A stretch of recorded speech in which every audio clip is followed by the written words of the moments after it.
A question that I encounter often is your mind a friend or foe, as an enemy? Because some people will very, very much be determined to argue that your mind is a friend, and then some people will be very much determined to argue that it's an enemy. And I will say that they're both. At one point, the mind will be the greatest enemy that you'll never want to meet again, and at other point, the mind can be turned into the best friend that you'll never want to separate from. So how to really know which one is which, and it's really going to be determined by the state of your being. And in the state of the being of identification, if you have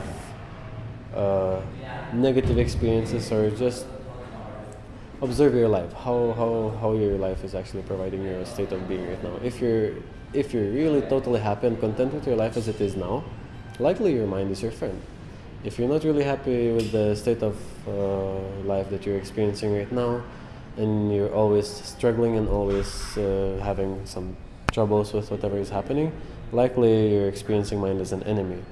And for the most people, for the majority of people on this planet, mind is an enemy because it does not work together with you.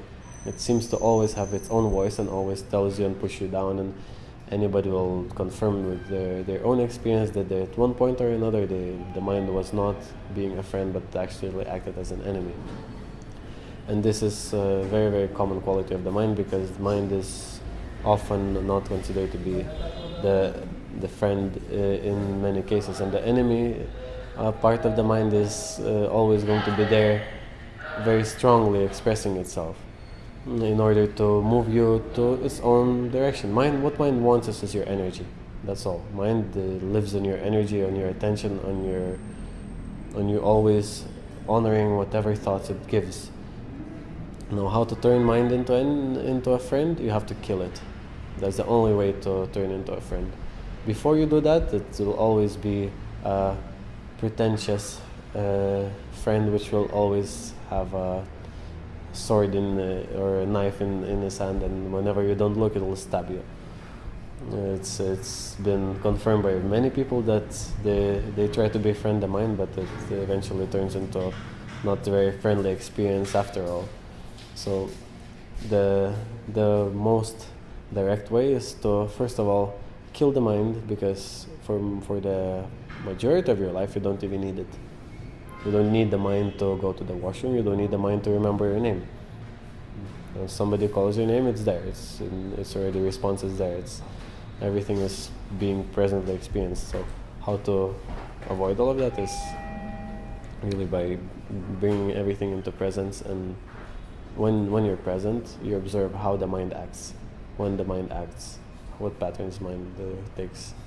Because mind rarely really wants to be a friend of yours in the beginning.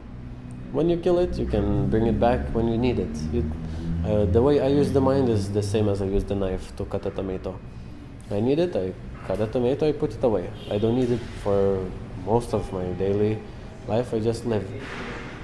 And for you, I don't know how much you honor the mind, how much you believe that you need it, but I'm pretty sure that you don't need it as much as you believe that it is necessary.